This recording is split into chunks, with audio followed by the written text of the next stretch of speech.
place, in the presence of the founder of this venerable institution, as it were, to talk to you about the future, about our future, which I believe can be summarized in a single word: Europe. And there is probably no better place to do this than here in the city of Prague, than at this university with its almost 700-year history.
Legacy, especially those of us who were on the western side of the Iron Curtain. Not only because this legacy is part of European history, and therefore our common history as Europeans, but also because the experience of citizens of Central and Eastern Europe, their feeling of being forgotten and abandoned behind an Iron Curtain, continues to cast a shadow to this day. Incidentally, also in the debates about our future, about Europe. Right now we're asking ourselves once again where the dividing line will run between this free Europe and a neo-imperialist autocracy in the future. I talked about a watershed following Russia's invasion of Ukraine in February. Putin's Russia wants to redraw boundaries and borders with violence, something that we in Europe never wanted to experience again. The brutal attack on Ukraine is therefore also an attack on Europe's security order. We are standing up to this attack with all due resolve, and we need our own strength for this, as individual countries, in the alliance with our transatlantic partners, but also as the European Union. This united Europe was born as a peace project within Europe. Its objective was to ensure that war never broke out again between its member states. Today, it is up to us to continue to develop this promise of peace by enabling the European Union to safeguard its security, its independence and its stability, also in the face of challenges from without. That is Europe's new peace mission, ladies and gentlemen. That is what probably most members of the public expect of Europe, in the West and in the East of our continent alike. It is therefore a stroke of good fortune that the presidency of the Council of the European Union is currently being held by the Czech Republic, which has long since acknowledged the importance of this mission and is steering Europe in the right direction. The Czech Republic has Germany's full support for this, and I'm looking forward to working together with Prime Minister Fiala to find the right European answers to this watershed. The first of these answers is that we are not taking Russia's attack on peace in Europe lying down. We will not stand idly by and watch women, men and children being killed or free countries being rubbed off the map and disappearing behind walls or iron curtains. We don't want to go back to the 19th or 20th century with their wars of occupation and totalitarian excesses. Our Europe is united in peace and freedom. It is open to all European nations who share our values. Above all, however, it is an active rejection of imperialism and autocracy.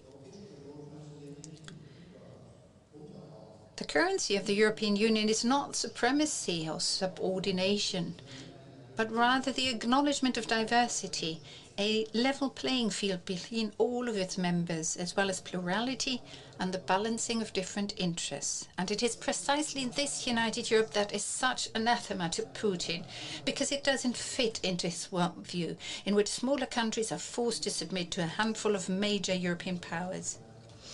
It is all the more important that we defend our idea of Europe together, and that is why we are supporting Ukraine as it is under attack, economically, financially and politically, with humanitarian assistance and also militarily. And Germany has undergone a fundamental change of heart on this issue in recent months.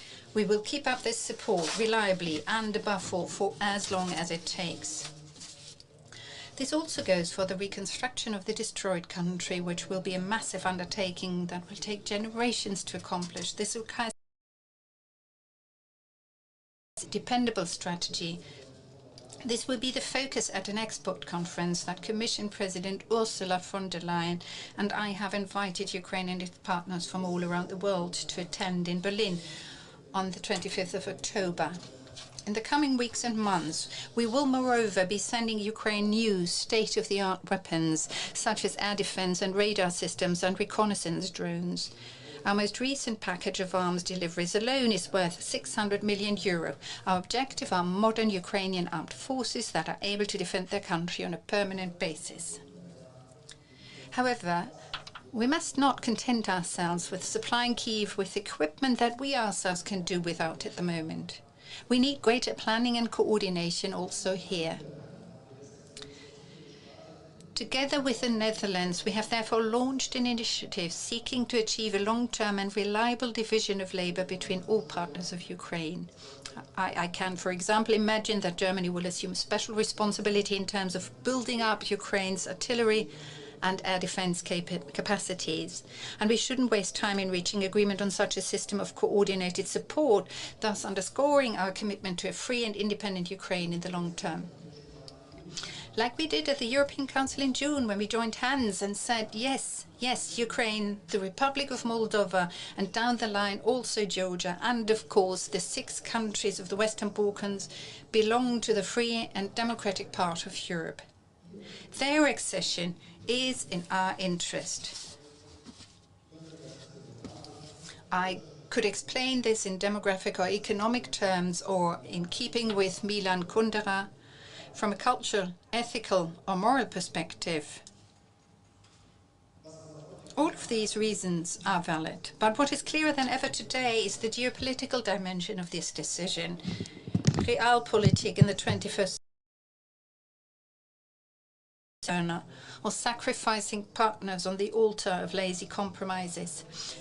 Realpolitik must mean involving friends and partners with shared values and supporting them in order to be strong in global competition through cooperation. That is, by the way, also my understanding of Emmanuel Macron's proposal for a European political community. It goes without saying that we have the Council of Europe, the OSCE, the OECD, the Eastern Partnership, and the European Economic Area and NATO. All of these are important forums in which we Europeans are working together closely, also beyond the borders of the European Union. But what is lacking is a regular exchange at the political level. A forum in which we heads of state and government of the European Union and our European partners meet once or twice each year to discuss the key issues that affect our continent as a whole, such as security, energy, the climate, or connectivity. Such a grouping, and it is very important to me to emphasize this, is not an alternative to the upcoming process of EU enlargement. After all, we have given our accession candidates our word. And in the case of the countries of the Western Balkans, that was almost 20 years ago. And these words must be followed by deeds at long last. Many people have rightly called for a stronger, more sovereign and geopolitical European Union in recent years. For a union that is aware of its place in the history and geography of this continent, and act strongly and cohesively around the world. The historic decisions taken in the past months have brought us closer to this goal. We have imposed far-reaching sanctions on Putin's Russia with unprecedented resolve and speed.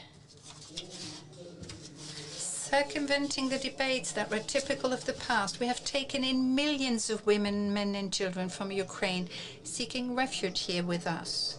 The Czech Republic and other countries of Central Europe in particular have demonstrated their big heart and great solidarity, and you have my very greatest respect for this.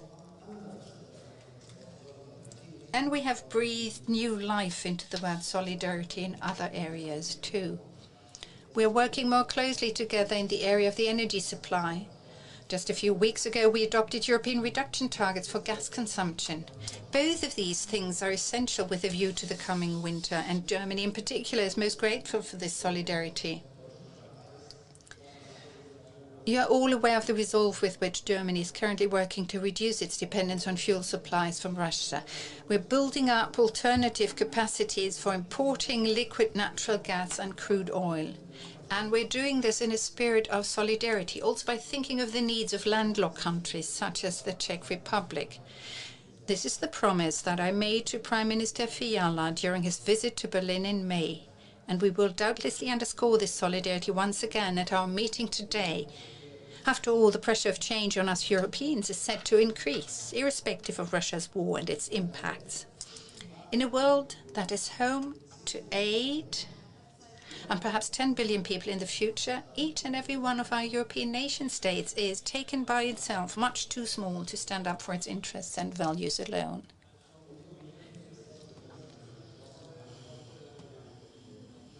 A European Union acting in concert is therefore all the more important to us, and strong partners, first and foremost the United States, are all the more important too.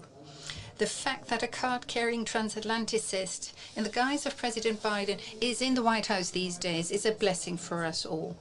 We have witnessed the indispensable value of the transatlantic partnership in the past months. NATO stands more united today than ever before. We're reaching decisions standing shoulder to shoulder in the transatlantic alliance. But for all that President Biden in particular has done for our partnership, we know at the same time that Washington's gaze is also increasingly focused on competition with China and on the Asia-Pacific region. This will also be the case for future US governments and presidents, perhaps even more so. In a multipolar world, and that is what the world of the 21st century is, it is therefore not enough to content ourselves with tending to pre-existing partnerships, as valuable as they are. We will invest in Asia, Africa, and Latin America. Political and economic diversification is incidentally also part of the answer to the question as to how we deal with the superpower China and the triad of partner, competitor, and rival. The other part of this answer is that we must bring the clout of united Europe much more strongly to bear.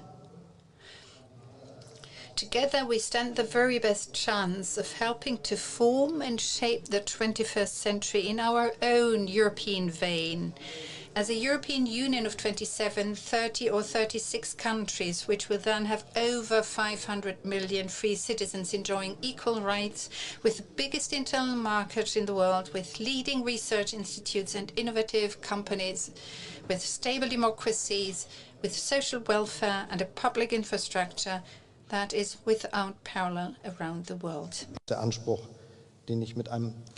That is the ambition that I associate with a geopolitical Europe. The experience of past months shows, in fact, that blockades can be overcome. European rules can be changed in very short order if need be, and even the European treaties aren't set in stone. If together we come to the conclusion that the treaties need to be amended so that Europe makes progress, then we should do that. Abstract discussions about this vote will not help us, though. Rather, it is important that we take a look at what must be changed and then decide in concrete terms how to proceed. Form follows function. This motto of modern architecture must also be taken to heart in European policy as a matter of urgency. It is only natural to my mind that Germany must deliver proposals to this end and also move with the times itself. So that's one reason why I'm here in the capital of the Presidency of the Council of the European Union to present to you and our friends in Europe some of my ideas for the future. Offers food for thought, not ready-made German solutions. I believe that Germany's responsibility for Europe lies in working on solutions together with our neighbours and then reaching decisions together. I do not want an EU of exclusive clubs or directorates. What I do want is an EU with members enjoying equal rights. And I wish to add quite clearly that the fact that the European Union is continuing to grow in an eastward direction is a win-win situation for everyone. Germany, as a country in the heart of the continent, will do everything in its power to bring together East and West, North and South in Europe. With this in mind, I would like to share the following 4 thoughts with you. First, I'm committed to the enlargement of the European Union to include the countries of the Western Balkans and Ukraine and Moldova, and down the line also Georgia. A European Union with 36 member states will look different than today's union, however. That goes without saying. The centre of Europe is moving eastwards, we could say, taking a leaf out of historian Karl Schlugel's book. In this expanded union, the differences between the member states will grow as far as political interests, economic clout and social security systems are concerned. Ukraine isn't Luxembourg, and Portugal views the challenges of the world differently than North Macedonia.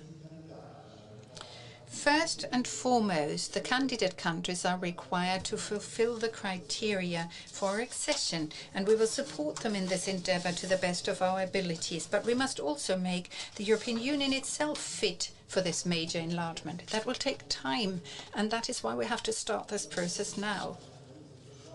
And we saw in previous enlargement rounds, reforms in the accession countries went hand in hand with institutional reforms within the European Union. That will also be the case this time around. We cannot shy away from this debate, not if we're serious about prospects of accession at any rate, and we have to take our promises of accession seriously, as this is the only way for us to achieve stability on our continent. So, let's talk about reforms. Swift and pragmatic action is called for in the Council of the European Union at the level of the ministers, and that must be ensured also in the future. Where unanimity is required today, the risk of an individual country using its veto and preventing all the others from forging ahead increases with each additional member state. Anyone who believes anything else is in denial about the reality of Europe. I have therefore proposed a gradual transition to majority voting in common foreign policy, but also in other areas, such as tax policy, knowing full well that this would also have repercussions for Germany. We have to remember that swearing allegiance to the principle of unanimity only works for as long as the pressure to act is low. But at the latest since this watershed, this is no longer the case. The alternative to majority voting would incidentally not be to hold firm to the status quo. Instead, it would be to move forward in increasingly diverse groups with a jungle of different rules and complicated opt-ins and opt-outs. That would not be a form of differentiated integration. Instead, it would be a confusing tangle and proliferation, an invitation to all those who want to bet against a united geopolitical Europe and play us off against each other. I do not want that. My support for majority voting has come in for criticism on occasion, and I can understand the concerns of smaller member states in particular quite well. In the future, too, every country must be listened to. Anything other than that would be a betrayal of the European idea. And because I take these concerns very seriously, my message to you is this. Let us seek compromises together. I could imagine, for example, starting with majority voting in areas in which it is particularly important that we speak with one voice, in sanctions policy, for example, or in issues relating to human rights. And I want us to have the courage to engage in constructive abstention. I believe that we Germans and everyone else who is convinced about majority voting has an obligation here. If as many people as possible pursue this idea, then we will get very much closer to a geopolitical Europe capable of holding its own on the international stage. The European Parliament will not be able to shy away from reforms either.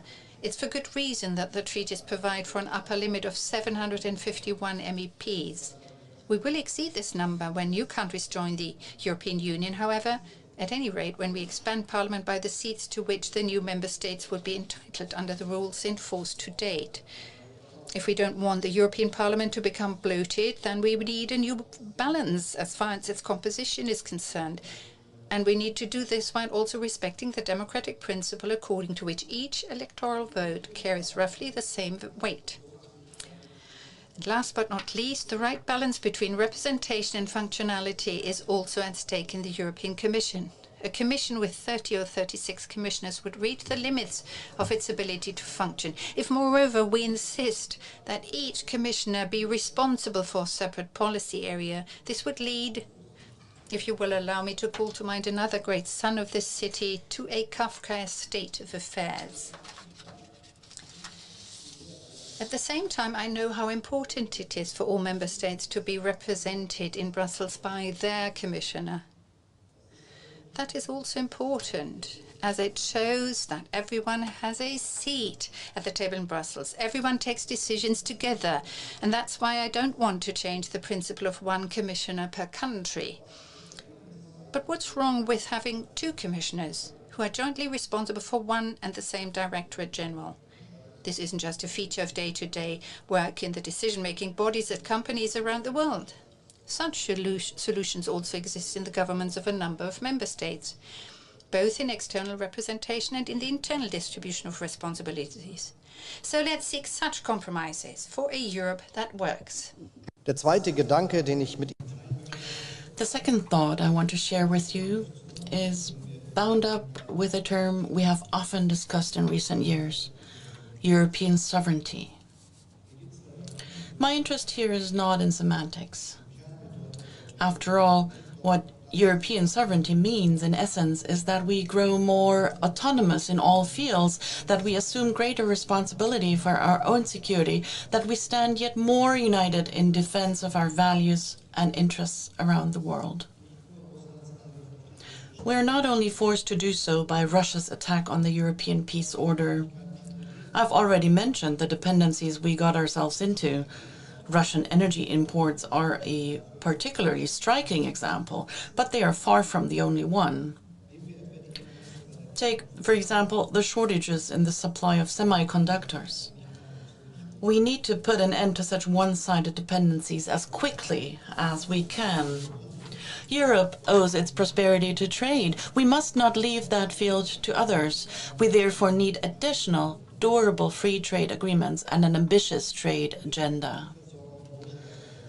When we talk about supplies of mineral resources or rare earths, we chiefly think of countries of origin a long way from Europe.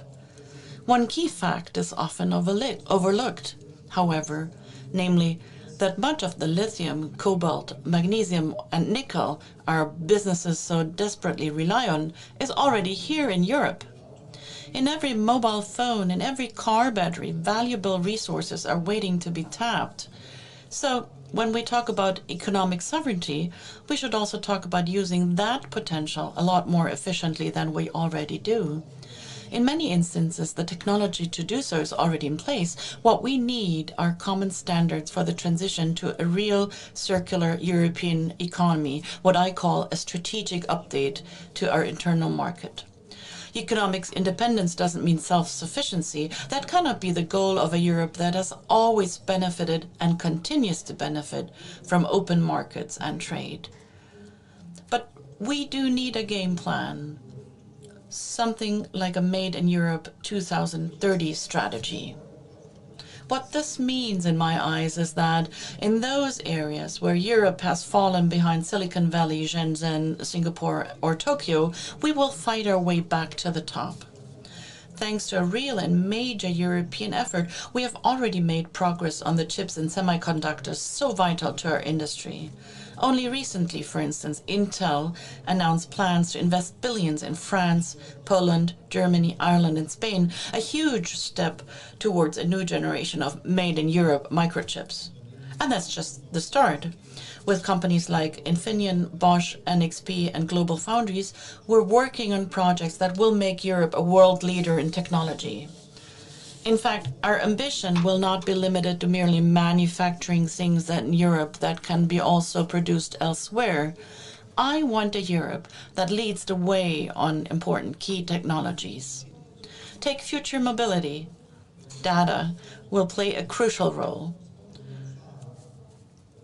not only for autonomous driving systems, but also in the coordination of different means of transport and smart management of traffic streams.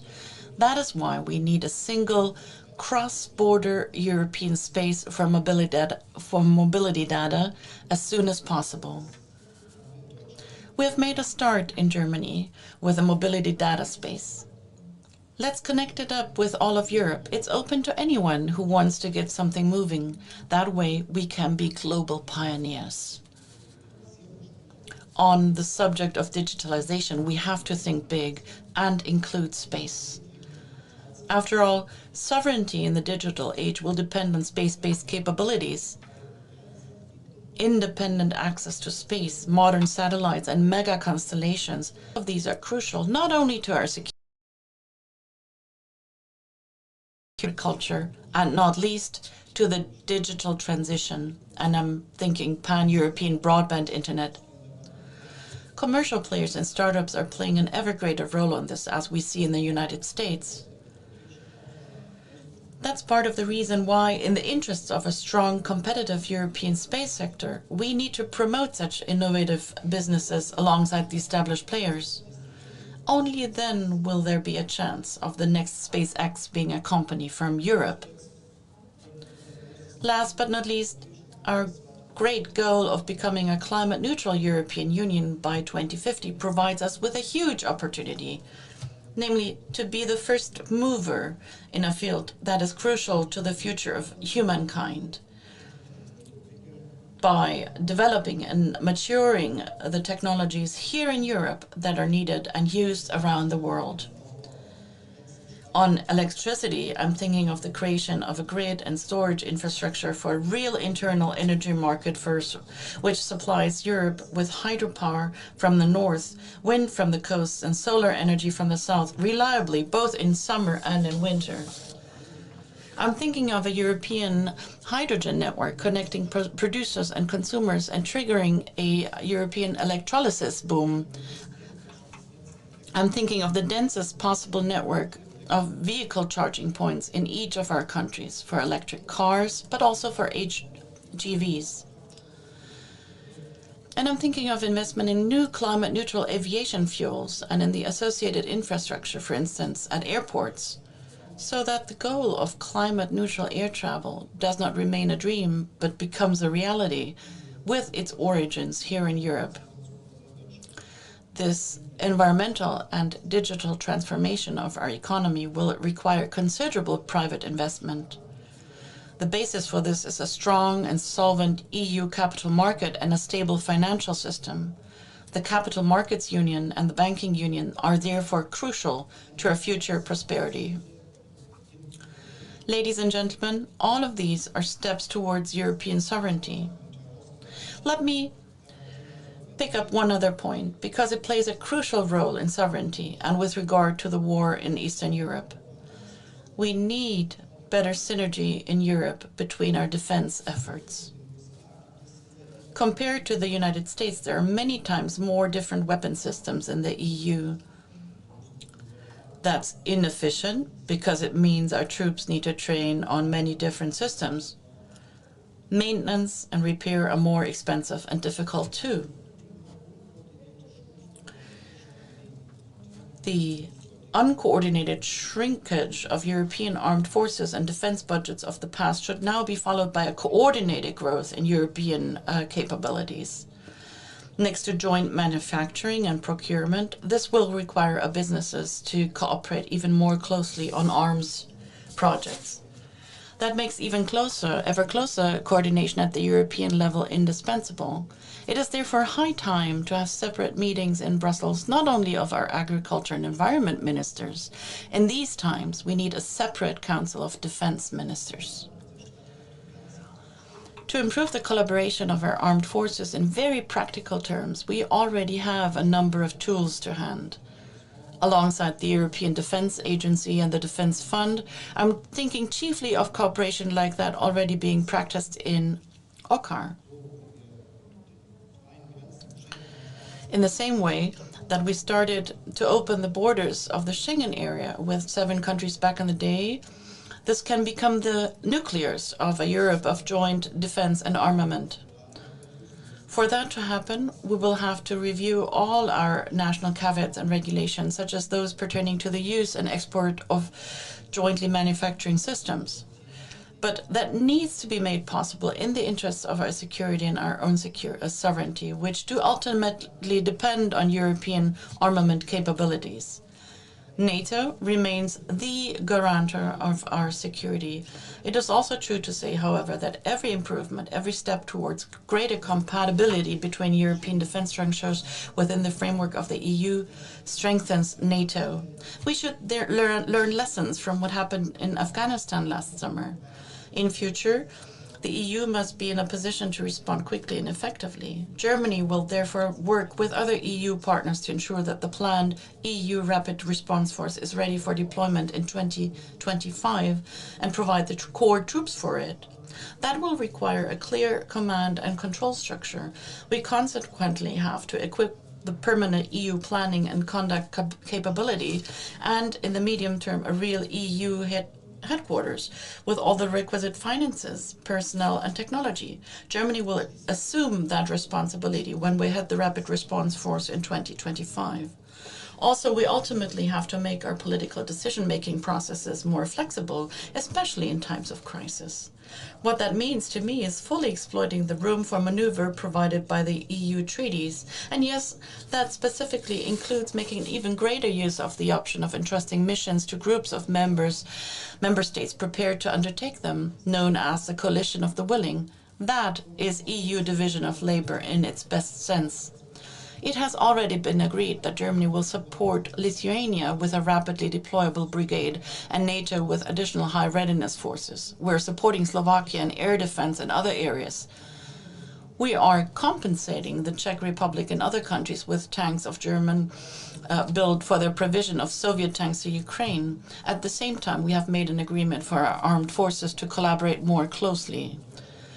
The 100 billion euro with which we in Germany will be modernizing the Bundeswehr in the coming years will also strengthen European and transatlantic security. We have a lot of catching up to do in Europe when it comes to defense against airborne and space-based threats. That is why we in Germany will be investing very significantly in our air defense over the years ahead. All of those capabilities will be deployable within the framework of NATO. At the same time, Germany will, from the very start, design that future air defense in a way that our European neighbors can be involved if desired, such as the Poles, Balts, Netherlanders, Czechs, Slovaks, and our Scandinavian partners. Not only would a jointly developed air defense system in Europe be more efficient and cost-effective than if each of us built our own costly and highly complex systems, it would also be a security gain for Europe as a whole and an outstanding example of what we mean when we talk about strengthening the European pillar within NATO. The third major area requiring action that I see for Europe follows from the recent watershed moment and simultaneously goes far beyond it. Putin's Russia looks set to continue defining itself by opposition to Europe. Any disunity among us, any weakness, is grist to Putin's mill. Other autocrats are imitating him. Just look at the way the Belarusian dictator Lukashenko tried to put us under political pressure last year through the suffering of thousands of refugees and migrants from the Middle East. And China as well as others exploit the flanks that we Europeans expose when we disagree. The consequences of this for Europe might be summarized thus. We must close ranks, resolve old conflicts, and find new solutions. That may sound obvious, but there is a lot of work behind these words. Take just the two areas that have caused probably the greatest tensions among us in years gone by: migration and finance policy. We are capable of making progress on migration policy. We proved that after Russia's attack on Ukraine, when the EU activated its temporary protection directive for the first time. The reality behind that obscure name is, for millions of Ukrainians, a little bit of normality far from home. A swift and secure residence permit, the opportunity to work, the right to attend school or university like this one. People will come to Europe in the future too, whether seeking protection from war and persecution or looking for work and a better life. Europe remains a dream destination for millions across the globe. On the one hand, that's shining proof of the attractiveness of our continent. At the same time, it's a reality which we Europeans need to deal with. That means managing migration for the long term, instead of always just reacting to crisis ad hoc. And that means reducing irregular migration and simultaneously enabling people to migrate legally, because we need immigration. We're currently skilled labor all over the place.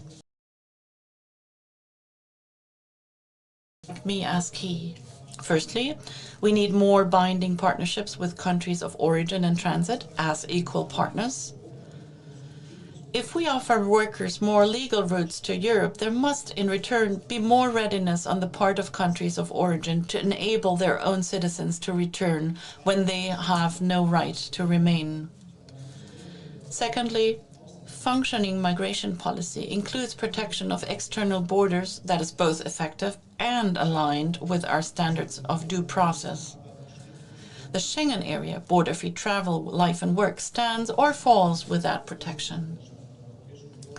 Schengen is one of the greatest achievements of the European Union, and we should protect and develop it. This means, incidentally, closing the remaining gaps. Croatia, Romania, and Bulgaria fulfill all the technical requirements for full membership. I will work to see them become full members. Thirdly, Europe needs an asylum system built on solidarity and immune to crises. We have a duty to offer a safe home to people in need of protection. Under the French presidency of recent months, we have agreed on a step-by-step approach. Now, the European Parliament should give it due consideration too. The Czech presidency can count on our full support in the negotiations with Parliament.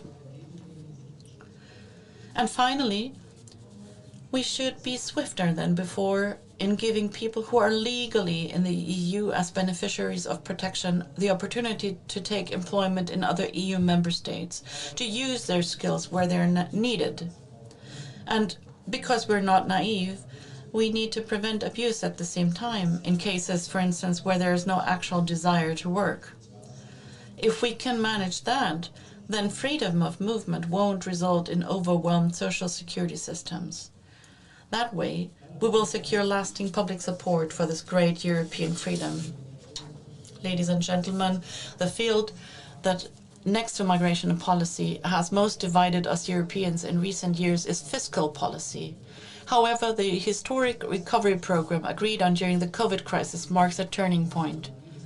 For the first time, we jointly gave a European response and supported national investment and reform programs with EU funds. We agreed to invest together in order to strengthen our country's economies. Incidentally, that is also helping us in the current crisis. Ideology gave way to pragmatism. We should take that as our guide when we consider how to develop our shared rules beyond the context of the COVID crisis. One thing is clear. A common monetary area needs common rules that can be upheld and verified. This generates trust and makes solidarity possible when emergencies arise.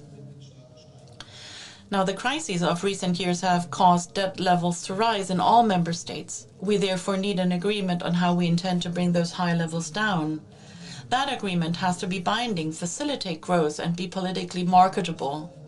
And at the same time, it must enable all EU member states to weather the transformation of our economies by means of investment. At the beginning of the month, we, the German government, outlined our vision for the further development of the European debt rules. It follows that logic. We want to talk openly about it with all our European partners, without prejudice, without lecturing, without blame games. We want to jointly discuss what a sustainable rulebook can look like following this watershed moment. Something very fundamental is at stake here. This is about giving people certainty that our currency is safe and irreversible, that they can rely on their states and on the European Union even in times of crisis. One of the best examples of our recent success in this area has been the European SURE program. We set it up during the COVID crisis to finance working time reduction schemes.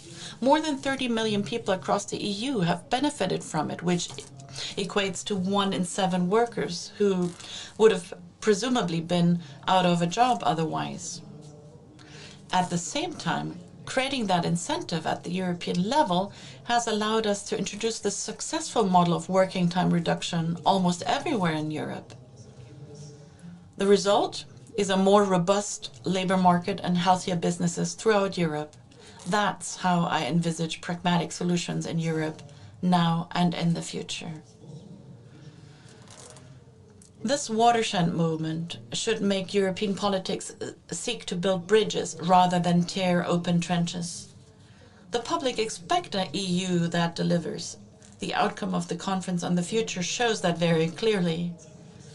The public expect very concrete things from the EU, more speed on climate actions, for instance, healthy food, more sustainable supply chains, and better protections for workers. In short, they expect the, I quote, de facto solidarity that was already spoken of in the Schuman Declaration of 1950. It is up to us to keep articulating the arguments for that de facto solidarity and to adapt it to the challenges of changing times. In the founding decades of our united Europe, that chiefly meant rendering war between the members impossible by means of ever closer economic integration. The fact that this succeeded is to the long-lasting historic credit of our union. In the intervening years, however, the project for peace has also become a pan-European project for freedom and justice.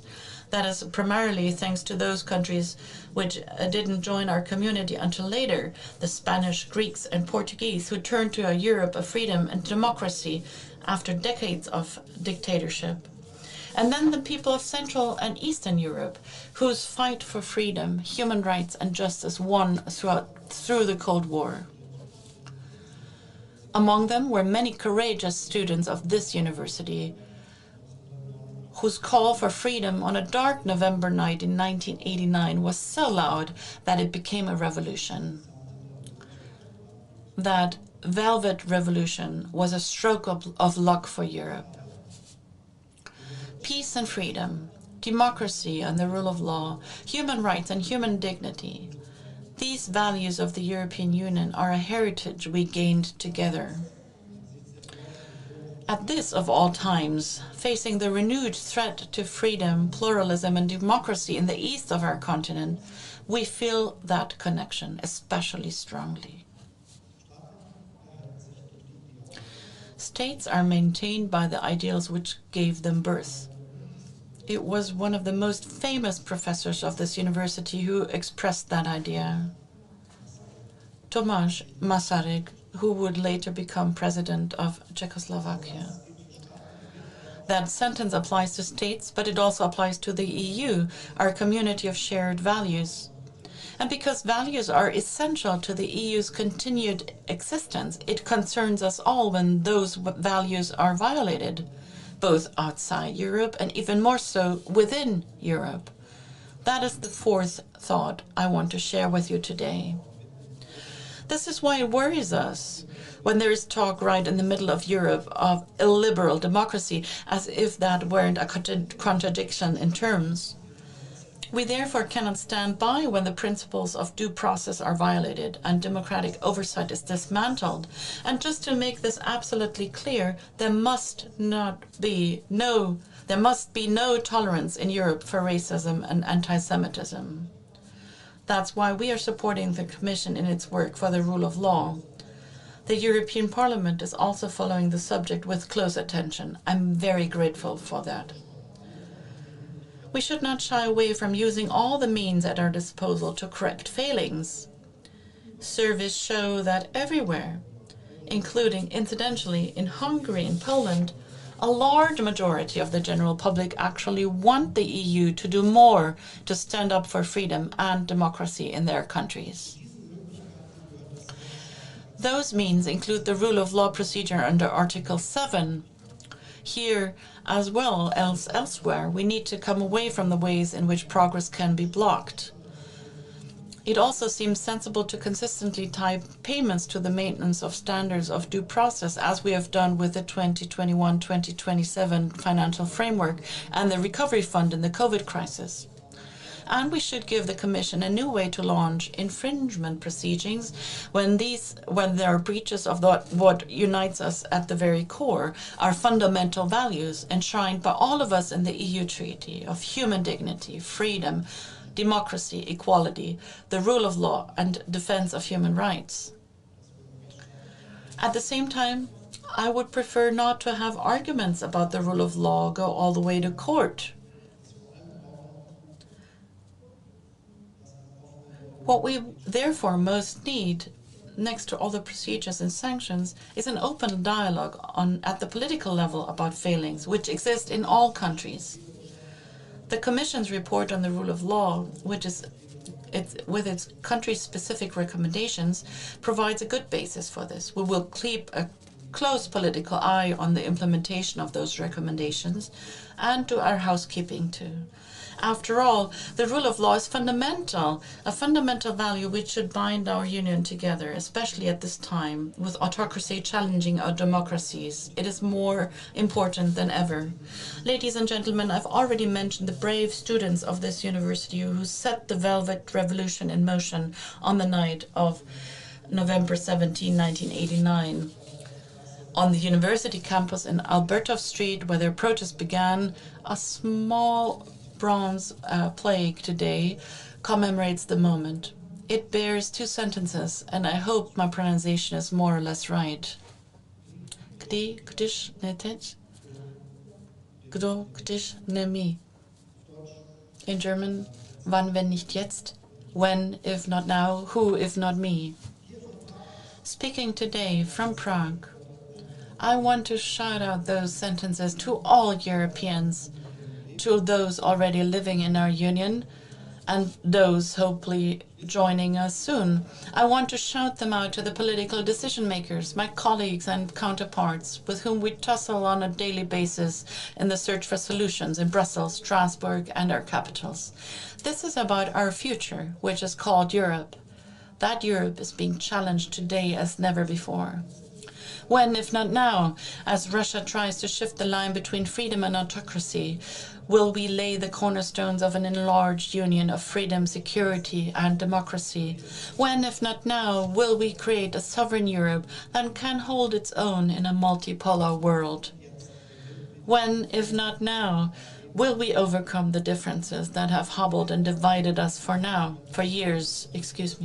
And who, if not us, can protect and defend Europe's values both at home and abroad? Europe is our future, and that future is in our hands. Thank you very much.